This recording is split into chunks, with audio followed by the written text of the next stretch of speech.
las apariencias. Ellos, tenemos un ejemplo en el libro de Mateo capítulo 23, el Señor Jesús dedica todo un capítulo a los fariseos, que ellos nada más se preocupaban por lo externo y no por lo interno, y todos conocemos el comportamiento de ellos.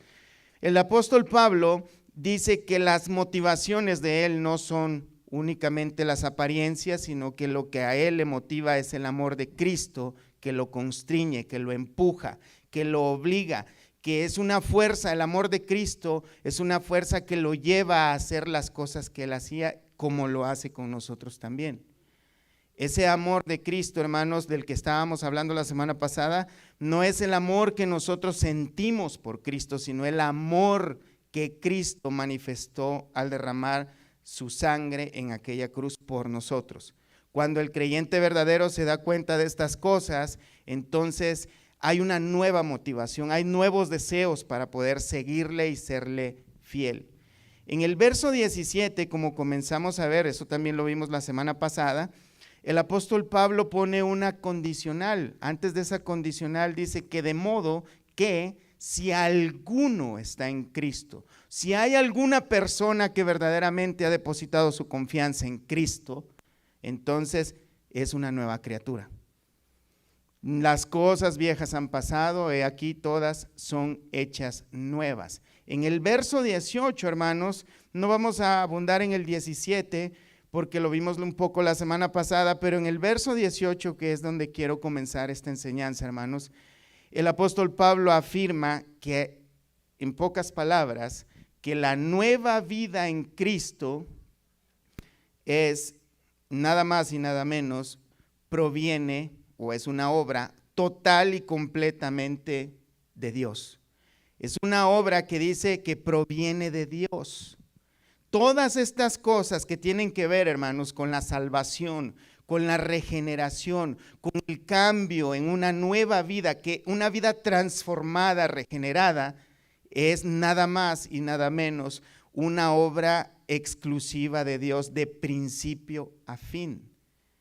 Nadie, hermanos, que esté bien adoctrinado y que sea un verdadero creyente, que esté consciente y que tenga conocimiento de la palabra de Dios, puede decir que su vida ha sido transformada por medio de su sudor espiritual, sino que, como lo hemos visto muchas veces, y el apóstol Pablo lo menciona en este momento, afirma de que todo esto proviene de Dios, es una obra de principio a fin de parte de Dios. Dios es quien tomó la iniciativa, Dios es quien planificó todas las cosas antes de la fundación del mundo. En el Salmos capítulo 3, verso 8, dice la palabra de Dios: la salvación es de Jehová, sobre tu pueblo sea tu bendición. La salvación es de Dios mismo.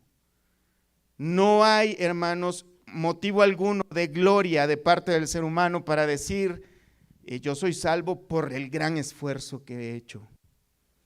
No puede ser así. Segunda de Timoteo capítulo 1, verso 9, el apóstol Pablo dice: quien nos salvó, hablando de Cristo, y nos llamó con llamamiento santo, no conforme a nuestras obras, sino según el propósito suyo y la gracia que nos fue dada en Cristo Jesús antes de los tiempos de los siglos, pero que ahora ha sido manifestada por la aparición de nuestro Salvador.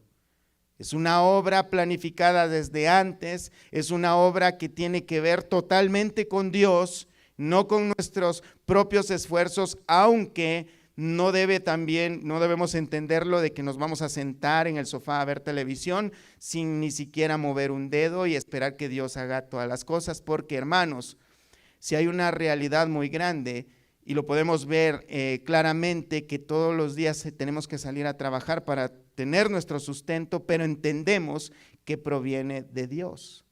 Dios es quien da los recursos, Dios nos da la fuerza, Dios es el que provee de todas las cosas necesarias para que podamos contar con un trabajo y poder tener el pan en nuestra mesa.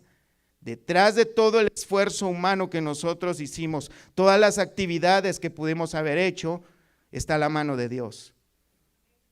Y algo parecido, pero mucho más grande, es el hecho de la salvación, justificación. Toda esta obra tiene que ver única y exclusivamente con Dios, en la cual nosotros solamente somos partícipes.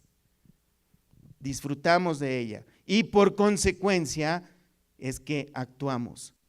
No actuamos para obtener esa salvación, no actuamos para poder ser lavados, limpiados, purificados, renovados, santificados. Actuamos porque esta es una obra completa y perfecta de parte de Dios. Pedro dice en 1 de Pedro capítulo 1 verso 19, sino con la sangre preciosa de Cristo como de un cordero sin mancha y sin contaminación, ya destinado desde antes de la fundación del mundo, pero manifestado en los postreros tiempos por amor de vosotros. Fue un plan que Dios tenía desde antes de la fundación del mundo, como dice en el verso 20. Vemos que este es un plan perfecto que trazó Dios antes. Nadie puede decir que este plan, o sea, nosotros lo identificamos y lo averiguamos por nosotros, por nuestros propios medios, o por algo que nosotros decidimos hacer, es que Dios actuó por consecuencia, sino que era algo que Dios ya tenía planeado desde antes de la fundación del mundo. Es una obra completa de Dios de principio a fin. Continuamos con 2 Corintios 5, 18. ¿Quién nos reconcilió, hablando de Dios, consigo mismo por Cristo? Nota que acá el Señor, Pablo, el Espíritu Santo a través del apóstol Pablo dice que Dios nos reconcilió. ¿Quién? Fue Dios. Él nos reconcilió consigo mismo. Fue Dios quien nos reconcilió consigo mismo, no nosotros nos reconciliamos con Dios. O sea, no fue una decisión que inició en nuestro consciente, en nuestra mente, en nuestro corazón. No es que un día despertamos y dijimos, ¿sabes qué? Pobrecito Dios, creo que le voy a hacer caso y me voy a reconciliar con Él. Porque mira, hermano, desafortunadamente en muchos púlpitos se predica como si Dios, aunque menciona más adelante que Dios como si rogara por medio de nosotros, que nos reconciliemos con Él. Hay personas que de verdad lo toman literal, como si Dios de verdad está allá en el cielo llorando porque nosotros o toda la raza humana está pecando. O sea, verdaderamente, hermanos, Dios es quien decidió reconciliarnos consigo mismo. Él proveyó los medios y la situación para que nosotros podamos reconciliarnos con Él, porque nosotros no tenemos suficientes medios o formas de reconciliarnos por nosotros mismos con Él. Prueba de ello es que tuvo que Dios mismo hacerse hombre, descender como hombre y morir en una cruz por nuestros pecados. Tuvo que haber un pago infinitamente perfecto para podernos reconciliar consigo mismo. Cristo tuvo que hacerse hombre. Nosotros no tenemos los recursos, los medios, las formas por nosotros mismos de poder acercarnos a Dios. No es el hombre el que busca reconciliarse a Dios. De hecho, Romanos capítulo 3, del verso 10 en adelante, dice que no hay quien busque a Dios, que no hay quien entienda. Todos nos hemos desviado. No hay ni siquiera un solo justo, dice la Escritura. No hay quien haga lo bueno. Así que de manera que no hay manera de que el ser humano por sí mismo pueda acercarse siquiera a Dios a buscar los medios de reconciliación. Tuvo Dios que proveer esos medios. Y la manera, hermanos, o la palabra reconciliar o a qué se refiere reconciliar es restablecer una comunión, o vamos a decirlo, una especie de amistad o relación que estaba rota y que había terminado en enemistad completa. Y Dios fue quien proveyó esa forma de reconciliar, de restaurar esa unión. De hecho, hermanos, nosotros éramos enemigos de Dios antes de poder venir a Cristo. Éramos completamente enemigos, pero ¿por qué? ¿Por qué éramos enemigos si no le hicimos nada? Bueno, nada que nosotros creamos que sea algo para ser enemigos de Él. Pero es que hemos pecado suficientes veces para ser enemigos de Dios. La Escritura dice en el Salmo 7, capítulo 7, verso 11, Dios es juez justo. Y fíjate bien lo que dice: Dios está airado contra el impío todos los días. Dios está airado con el impío todos los días. Y en muchos púlpitos se habla de que Dios es amor, y es amor, sí lo es una verdad bíblica. Pero también hay que entender que Dios también se aira en contra del pecado. Y eso muchos no lo hablan. Muchos no lo mencionan. Muchas veces no se predica de esa manera. Se predica únicamente de que Dios quiere tu bienestar, pero hablando de cosas terrenales. No se predica que Dios quiere reconciliar al hombre consigo mismo por medio del arrepentimiento y la fe en la obra que hizo Cristo Jesús por nuestros pecados. Sino solo dicen: Dios es amor, cree en Él y serás salvo, pero no explican este tipo de cosas. Vemos, hermanos, en el verso 12 del Salmo 7, si no se arrepiente, Él afilará su espada, armado tiene ya su arco y lo ha preparado. Dios tiene preparado un juicio, como todos sabemos, para el día final, para todos los impíos. De hecho, este juicio estaba listo y preparado para todos y cada uno de los seres humanos. Por eso es que Cristo tuvo que venir, y cuando habla de salvarnos, nos salva de esa misma ira que Dios tenía preparada. Por eso a muchos no entienden qué es el término salvación. Muchos no entienden a qué se refiere que hemos sido salvados. Y algunos explican que hemos sido salvados de que el diablo nos ha robado nuestras riquezas o nuestra felicidad, cosas absurdas. Dios mismo nos ha salvado de Él mismo, de su ira venidera, esa ira que va a venir a destruir a todos aquellos que no crean en la obra que hizo Cristo Jesús. Esto es muy, muy importante. Efesios 2:5 dice, hermanos, que nosotros estábamos muertos, antes de venir a Cristo, estábamos aún muertos. Dice, aún estando nosotros muertos en pecados, nos dio vida juntamente con Cristo, por gracia sois salvos.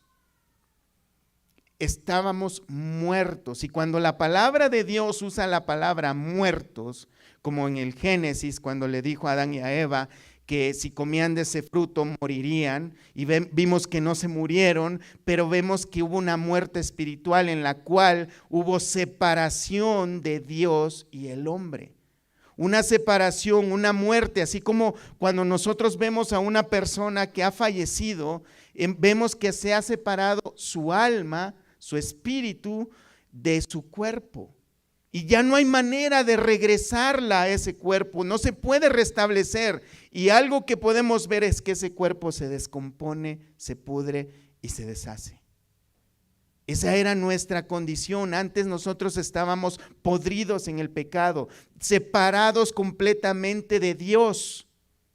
Pero la buena noticia, porque recordemos, hermanos, que evangelio significa buenas noticias, y son buenas noticias que no provienen del presidente, no provienen del banco, no proviene de ninguna persona que nosotros podamos esperar, proviene una buena noticia de Dios mismo.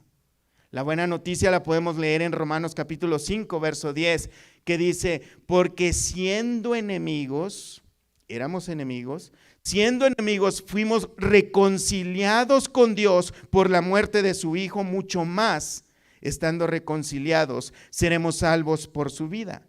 Y no solo esto, sino que también nos gloriamos en Dios por el Señor nuestro Jesucristo, por quien hemos recibido ahora, ¿qué, hermanos? La reconciliación. De manera que Dios, por medio de la obra que hizo Cristo, hablando de su muerte, su resurrección, nos ha reconciliado consigo mismo. Hemos recibido ahora la reconciliación. No es una obra o decisión nuestra, no inició con nosotros, sino que inició con Dios. Dios proveyó los métodos, Dios proveyó todo lo que necesitábamos y solo nos pide creer.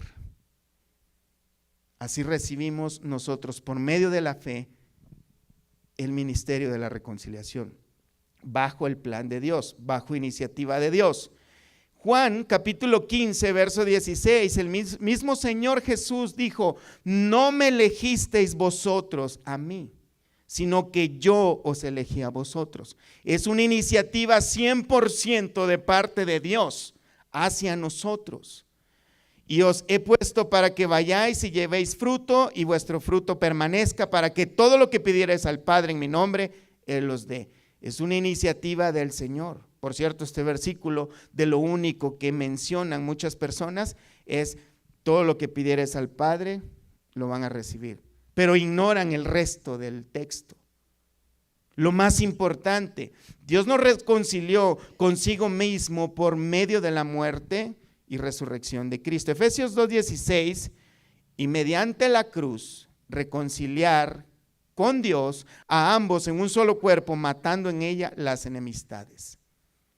Es a través de Cristo, el plan de Dios así fue, que a través de Cristo nosotros podamos recibir esa reconciliación, a través de lo que Él ha prometido, de lo que Él hizo por nosotros. Si nosotros depositamos nuestra confianza en lo que Él hizo, si descansamos totalmente nuestra confianza, fe y esperanza en la obra que Él hizo a favor nuestro y no en lo que nosotros podemos hacer para agradarle a Él.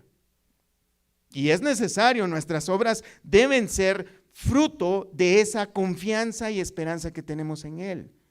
Claro que sí, deben haber obras, pero nunca pensar que nuestras obras son las que nos van a hacer merecedores de esta reconciliación.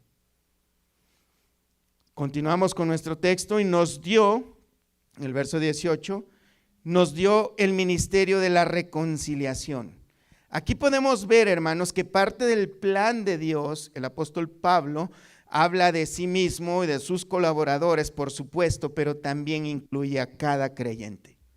Dios nos ha encargado la misión de llevar ese hermoso y precioso mensaje de la reconciliación. Dios quiere que los creyentes lleven el mensaje del evangelio a aquellos que no creen todavía en Él, que no le conocen.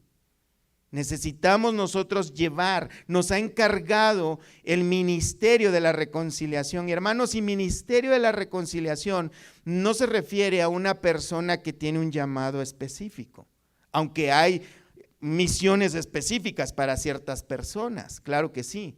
Pero recordemos la gran comisión que el Señor dio en el libro de Mateo capítulo 28 del verso 19 en adelante. Vayan por todo el mundo, hagan discípulos, bautícenlos en el nombre del Padre, el Hijo y el Espíritu Santo. Y enséñenles todas las cosas que yo les he enseñado. Es una gran comisión, la gran comisión que en esa estamos incluidos cada uno de nosotros. Dios nos ha dado el ministerio. El ministerio, hermanos, quiere decir, la palabra ministerio verdaderamente solo significa o se usaba para hablar de una persona que servía a las mesas. De manera, hermanos, que si yo les digo yo soy ministro de Jesucristo, yo simple y sencillamente soy un siervo de Jesucristo, un servidor, un esclavo. O sea, es maravilloso ser esclavo de Dios, es hermoso, pero algunas personas lo presumen de una manera equivocada. Pero deberíamos sentirnos gozosos, todos y cada uno, de decir: soy ministro de Cristo. Y a mí también se me ha entregado el ministerio, el servicio de llevar el mensaje de la reconciliación o de participar a que otros lo lleven. De alguna forma, todos debemos ser partícipes de esta gran comisión. Vamos al verso 19, 2 Corintios 5, 19.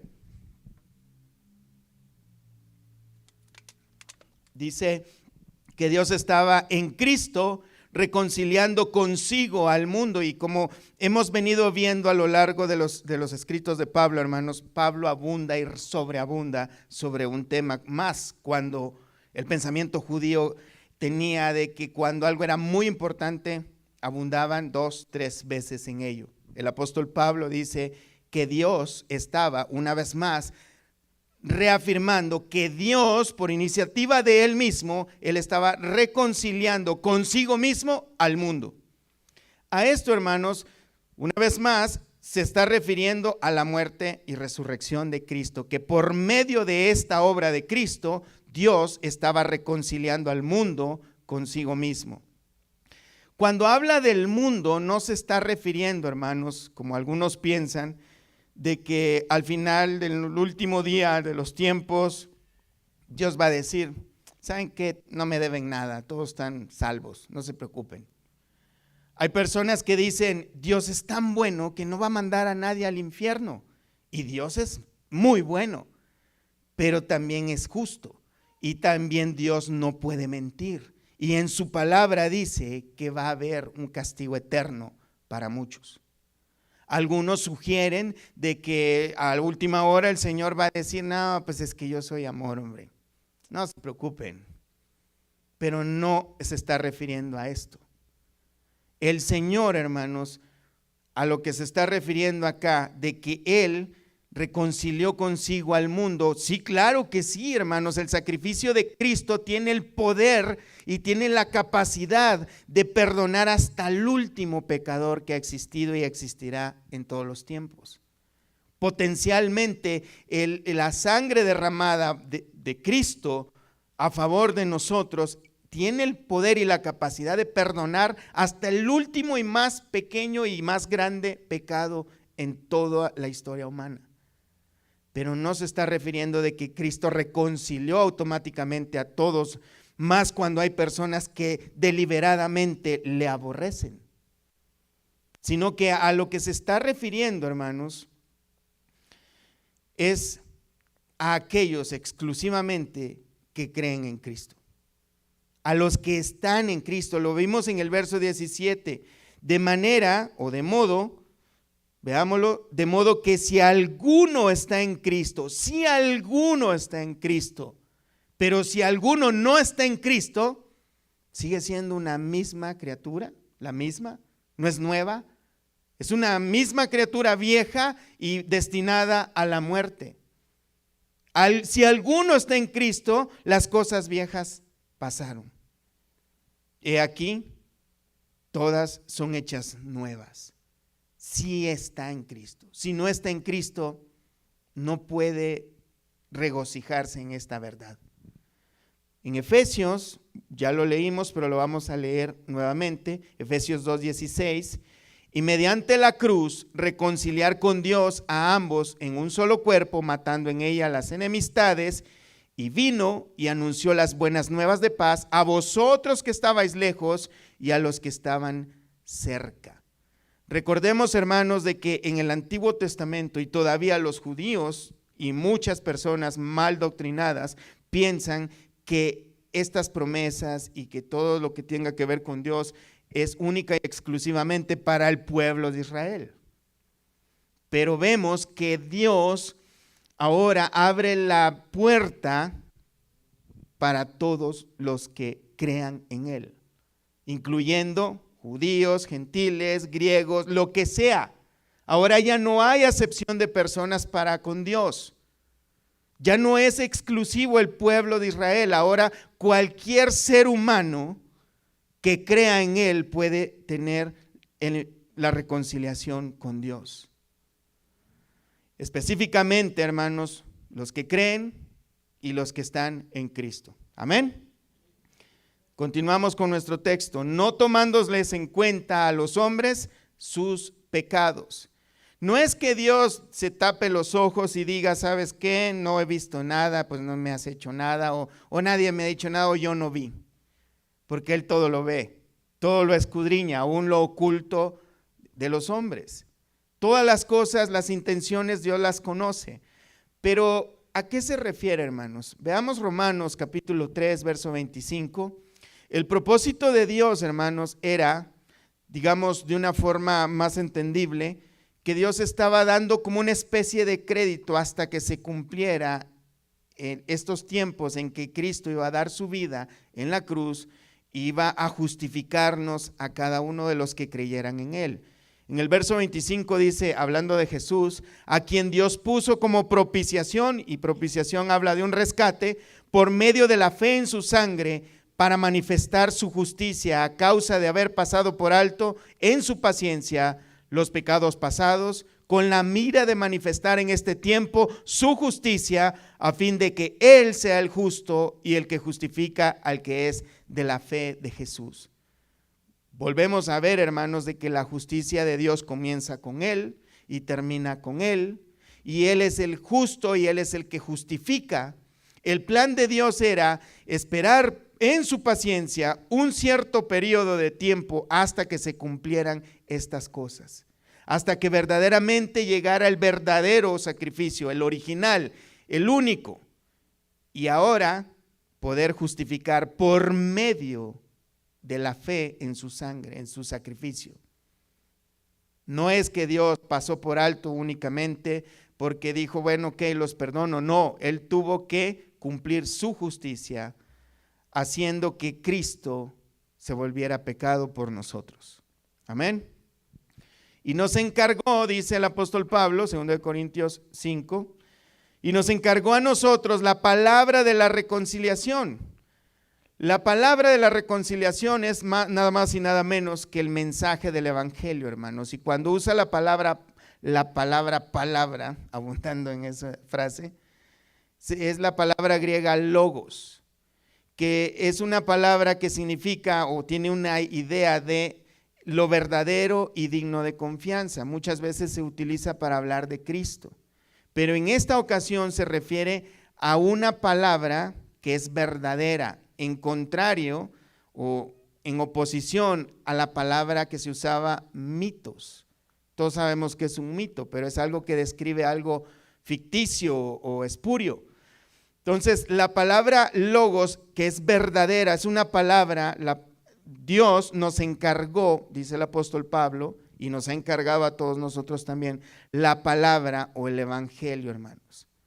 La verdad de Dios, lo certero de Dios, es algo que es verdadero y que contiene, hermanos, el ministerio de la reconciliación. Que Dios estaba, hermanos, reconciliando al hombre consigo mismo. Amén. Vamos al verso 20. Así que somos embajadores en nombre de Cristo, como si Dios rogase por medio de nosotros, os rogamos en nombre de Cristo, reconciliaos con Dios. Vemos que el apóstol Pablo se hace llamar a sí mismo y a sus colaboradores como un embajador.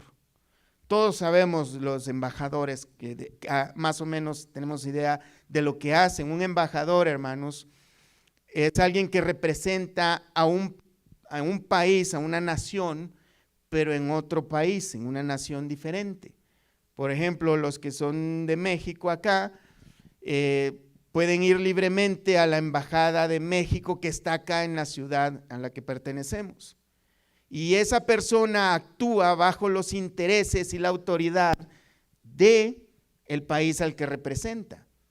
Igual cuando en nuestros países habían embajadores de los Estados Unidos y ellos actúan no con voz propia, no con autoridad propia, sino con una voz y una autoridad a quien representan ellos mismos. Pablo se hace llamar embajador de Cristo, él y sus colaboradores. Nosotros somos embajadores de Cristo. Somos representantes de Cristo aquí en la tierra. De manera, hermanos, de que cuando hablamos acerca de Cristo, hablamos del Evangelio, cuando hablamos de las Escrituras, cuando vamos a trazar las Escrituras para hablar de Dios o dar el consejo de Dios a alguien, no lo tenemos que hacer bajo nuestra propia autoridad, bajo nuestra propia creencia. Tenemos que hacerlo bajo la autoridad única y exclusiva que Cristo ha dado a través de su palabra. Hablamos en nombre de Cristo, con la autoridad de Cristo, no con la autoridad nuestra. Un error muy grande que hay dentro de las congregaciones es atribuirle poderes especiales al predicador, cuando el predicador es nada más y nada menos que un ser humano, igual que todos nosotros. El predicador solamente es alguien que actúa y debería de actuar siempre bajo la autoridad como embajador de Cristo, con la palabra de Cristo como autoridad, no sus deseos, no sus intenciones. El embajador de Cristo, un verdadero embajador de Cristo, entiende de que no son sus pensamientos, sus intenciones las que cuentan. No hay poder en sí mismo. De hecho, el mismo apóstol Pablo hablaba en el capítulo 4, verso 7, pero tenemos este tesoro en vasos de barro para que la excelencia del poder sea de Dios y no de nosotros. De manera, hermanos, que el poder que puede estar moviéndose en una congregación debe de estar influenciado únicamente y dirigido únicamente a la autoridad que tiene la palabra de Dios, al mensaje de Dios, al evangelio de Dios. Solo Dios es quien transforma a las personas, no es el que predica, no es el que habla el mensaje de Dios, es Dios a través de ese mensaje. Y del pregonero, es solamente un vaso de barro, es solamente un instrumento. Y fíjate, dice un vaso de barro, no un vaso de oro, para que la excelencia del poder sea de Dios y no de nosotros, y agrega que estamos atribulados en todo. Fíjate qué interesante. Es contrario al mensaje que se predica muchas veces, en las cuales algunos desde el púlpito dicen: ¿dónde están mis millones? Yo no puedo bendecir a las personas si yo no estoy bendecido, dicen algunos herejes. Pero es que ese no es el mensaje de Dios. Nosotros somos embajadores y actuamos según el mensaje que Dios nos ha dado, según la misión que nos ha dado. Y si algo ocurre milagroso, maravilloso, en que Dios está obrando en la vida de las personas, a Dios sea la gloria, porque Él es el que está haciendo la obra, no nosotros, que también estamos atribulados en todo. Amén. Este mensaje, hermanos, que nos ha sido encargado, Pablo dice: así que somos embajadores en nombre de Cristo, como si Dios rogase por medio de nosotros. Es Dios, Pablo dice cómo, y hace el uso de una metáfora, como si Dios lo hiciera a través de nosotros. Como si Dios estuviera hablando a través de nosotros. No dice: Dios está hablando directamente a través de mí, Dios está moviendo mi boca. No está diciendo eso. Como si Dios rogase por medio de nosotros. Os rogamos, Él entiende la misión y dice: os rogamos en nombre de Cristo, reconciliaos con Dios. El mensaje es sencillo. El mensaje es únicamente proclamar el mensaje del evangelio de Cristo, las verdades, las buenas nuevas, buenas noticias de Cristo. Reconciliaos con Dios. Dios proveyó todo lo necesario para que todos y cada uno podamos venir libremente al trono de la gracia. Y esto podríamos decir: se oye muy bien, pero eso no es para mí. Eso es para los líderes en la iglesia, eso es para unos pocos llamados. No, hermanos, es algo que nos corresponde a todos y cada uno de nosotros, en cierta medida. A algunos más, a algunos menos, según nuestras capacidades. Pero las capacidades no deben ser una excusa. No es que yo no sé hablar. Estudia la Biblia, entiende el mensaje del evangelio, y ahí sí puedes confiar, una vez haciendo lo que te toca hacer, confiar que el Espíritu de Dios puede usarte usando esta palabra. Y puede traer una buena noticia a una persona, y puede traer una nueva vida a una persona. ¿No te gustaría participar, hermano, en la salvación de los perdidos? ¿No te gustaría que en aquel día en que nos presentemos ante el tribunal de Cristo, podamos ver a aquellas personas fruto de nuestra obediencia al mensaje de Dios? Que podamos atraer a Cristo a este ministerio de la reconciliación, el cual nos ha sido entregado a todos, hermanos. Somos embajadores de Cristo. Lo único que tenemos como algo que en lo que debemos esforzarnos, hermanos, es en ser fiel a este mensaje y no cambiarle nada. Por eso es que es contraproducente salir a las calles y decirle a la gente, ven a mi iglesia. Mira, allá no le piden dinero a la gente. Allá predican en contra de los católicos, dicen algunos. Allí, mira, no, ahí los pastores no son ladrones. Ese no es el mensaje del evangelio, hermano. El mensaje del evangelio es que Dios está reconciliando consigo mismo, en palabras resumidas, a los hombres. El Señor Jesús dijo, el reino de los cielos se ha acercado. Esto es algo muy profundo, no lo vamos a mencionar ahora, hermanos, pero es Dios siempre acercándose a nosotros. Nosotros, el ser humano no tiene forma de cómo acercarse a Dios por sus propios medios. Es Dios quien tiene que tomar y ha tomado la iniciativa, y ese mensaje se nos ha entregado a nosotros. Así que, hermanos, a poner más atención en eso. El mensaje es reconciliados con Dios. Verso 21. Al que no conoció pecado, por nosotros lo hizo pecado para que nosotros fuésemos hechos justicia de Dios en él. Este es uno de los versículos, hermanos, más gloriosos que hay en la Escritura. Hay muchos, pero acá, hermanos, el apóstol Pablo está explicando el corazón del evangelio. El apóstol Pablo, hermanos, está dando una explicación comprimida de cómo es que Dios está reconciliando consigo mismo al ser humano.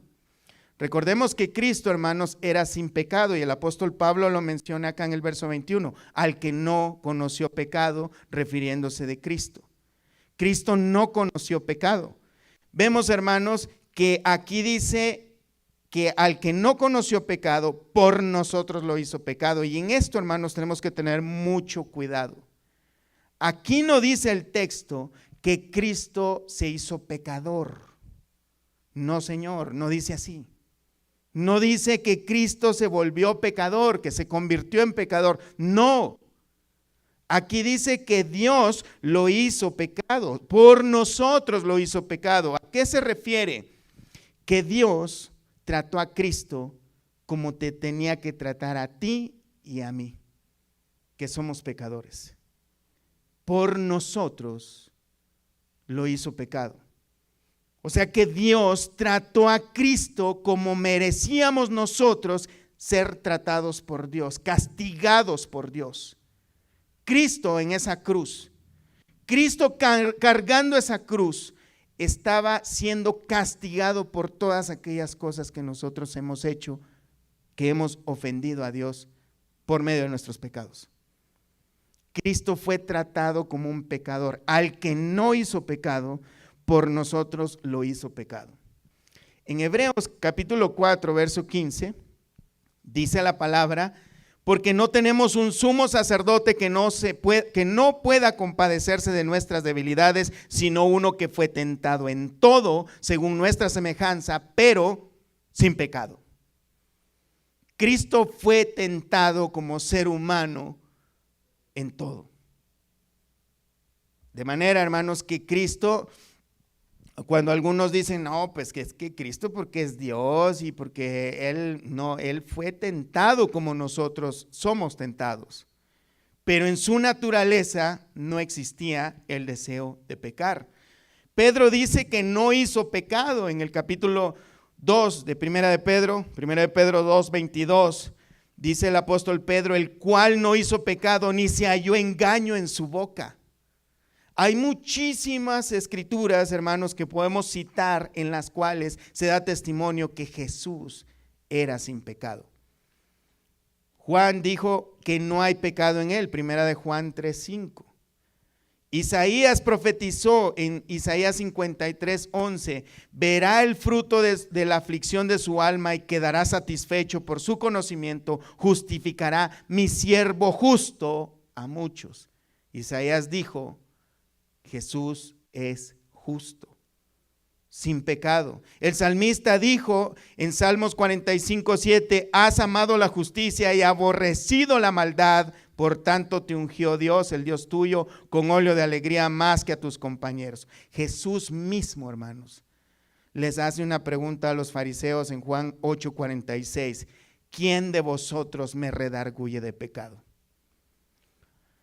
Aquí, hermanos, podemos ver que los fariseos, Jesús hace esa pregunta enfrente de todo el mundo, enfrente de sus discípulos que estaban con él los 7 días de la semana, día y noche, y él se atreve a decirle a todos sus enemigos que trataban de buscar una simple falta en él para poder condenarle, él se atreve y les dice: ¿quién de ustedes me redarguye de pecado? ¿Quién puede confrontarme con algún pecado? Alguien decía, lo interesante no es que les hiciera que se atreviera, más bien lo interesante es que se atreviera a hacer la pregunta. Porque sabían que ellos, si él hubiese cometido un pecado, él hubiera hecho una cosa que pareciera pecado, la hubieran denunciado inmediatamente. Y sus discípulos podían dar testimonio de que era así o no. Él se atrevió a decir: ¿quién de ustedes puede decirme un pecado? Aunque intentaron mentir, contrataron personas para que mintieran y dieran falso testimonio de él, Jesús no cometió pecado alguno y no había quien pudiera decir: sí, yo lo vi cometer un pecado. Y si alguno se atrevió a hacerlo, estaba mintiendo. Jesús completamente fue sin pecado. De hecho, en Juan 8:38 dice: yo hablo lo que he visto hacer cerca del Padre y vosotros hacéis lo que habéis oído cerca de vuestro Padre. El Señor Jesús ni siquiera hablaba de sus propias palabras. Siendo Dios, Él estaba hablando las cosas que había visto de Dios el Padre. Jesús no vino a complacerse a sí mismo. Jesús no hizo su voluntad. Él puso como prioridad hacer las cosas que agradan al Padre. Juan 4:34 Jesús les dijo: mi comida es que haga la voluntad del que me envió y que acabe su obra. Vemos, hermanos, que siempre hacía lo que agradaba al Padre. Juan 8:29, porque el que me envió conmigo está. No me ha dejado solo el Padre, porque yo hago siempre lo que le agrada. Jesús nunca se agradó a sí mismo. Romanos 15:3, porque ni aun Cristo se agradó a sí mismo, antes bien, como está escrito: los vituperios de los que te vituperaban cayeron sobre mí. El Señor Jesús ni siquiera se agradó a sí mismo. Él no usó de su divinidad para satisfacerse a sí mismo. Él siempre lo que hizo, lo hizo por los demás y lo hizo para agradar al Padre. Claro que Jesús, hermanos, cuando hablamos de que Él tenía debilidades como las nuestras, que fue tentado en todo, podemos también claramente decir que Él vivió en esta tierra como un simple ser humano, pero sin pecado.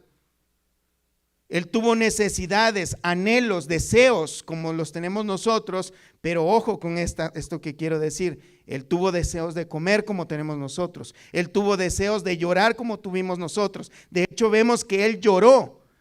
Él tenía deseos también de dormir, de descansar, pero jamás tuvo deseos de pecar. No había en Él deseos pecaminosos, pero vemos, hermanos, que dice el apóstol Pablo, el texto que estamos viendo, 2 Corintios capítulo 5, verso 21, al que no conoció pecado. Jesús no era pecador, nunca cometió pecado, por nosotros el Padre lo hizo pecado. Esto quiere decir, hermanos, que Jesús tomó nuestro lugar. Y a esto se le conoce, hermanos, como el glorioso intercambio. El glorioso intercambio, hermanos, en el que Cristo tomó nuestra posición. Cristo puso, como dirían así vulgarmente, Él puso el pecho para recibir las balas, pero fue peor que eso. Cristo tomó nuestro lugar en la muerte. Cristo tomó, hermanos, la posición a la que nosotros íbamos encaminados.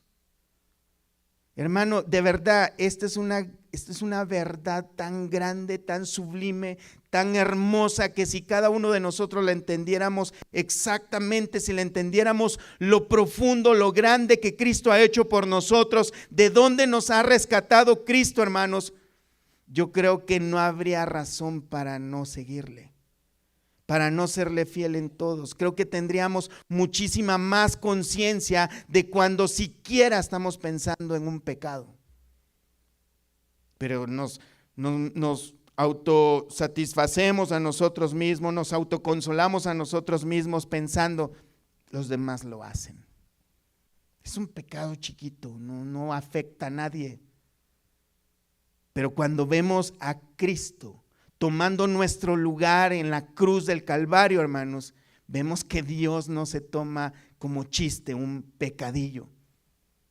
Dios se lo toma con seriedad, tanto que Dios mismo se hizo pecado por nosotros, por esos pecados que nosotros menospreciamos, que minimizamos.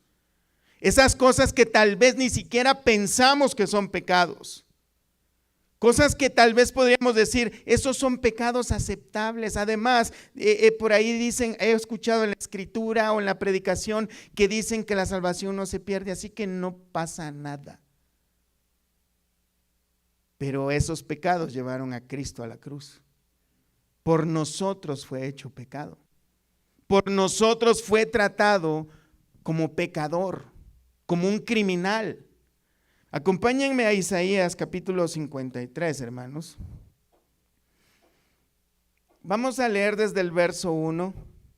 La verdad es que el capítulo 53 de Isaías es muy conocido, muy popular, muy mencionado, pero merece la pena, hermanos, que lo meditemos una, otra y otra vez, para que veamos qué tan grande, qué magnitud de la obra que Dios hizo para reconciliarnos consigo mismo.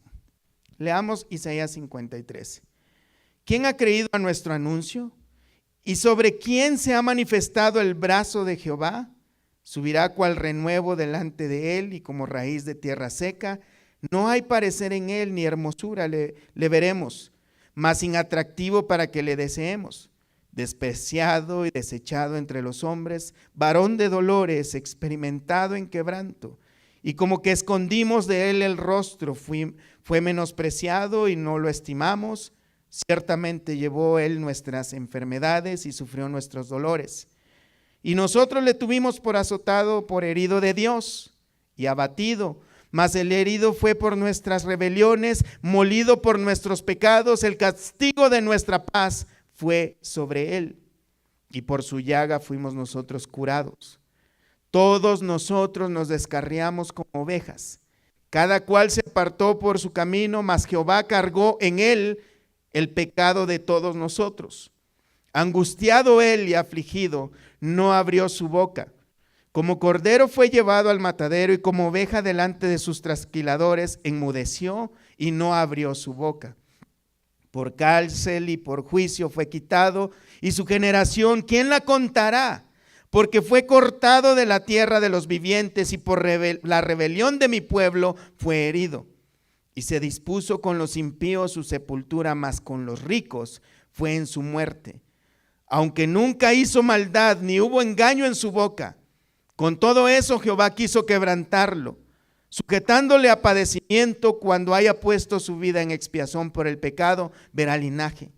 Vivirá por largos días, y la voluntad de Jehová será en su mano prosperada. Verá el fruto de la aflicción de su alma y quedará satisfecho. Por su conocimiento justificará mi siervo justo a muchos, y llevará las iniquidades de ellos.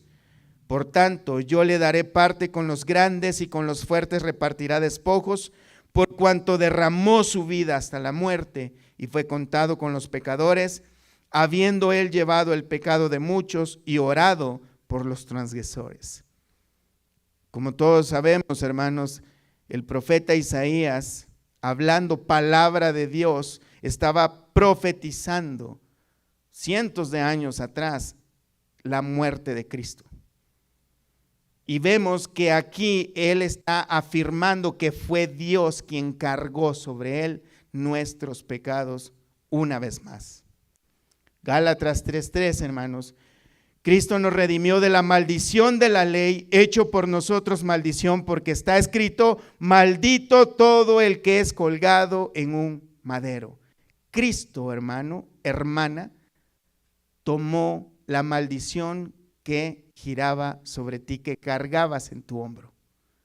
Cristo la cargó en la cruz.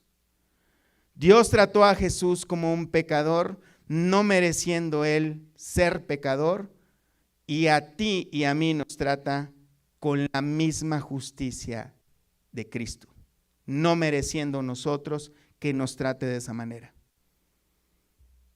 Cristo fue tratado como merecemos nosotros ser tratados, y a nosotros nos trata como merece Cristo ser tratado, hermano. Al que no conoció pecado, por nosotros lo hizo pecado para que fuésemos hechos justicia de Dios en él. Es solo en él, hermano, que nosotros podemos ser agradables delante de Dios.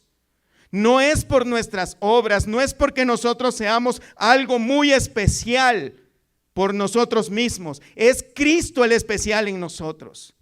Es el sacrificio de Cristo hecho en la cruz por nuestros pecados que nos hace merecedores del cielo. No son nuestras buenas obras.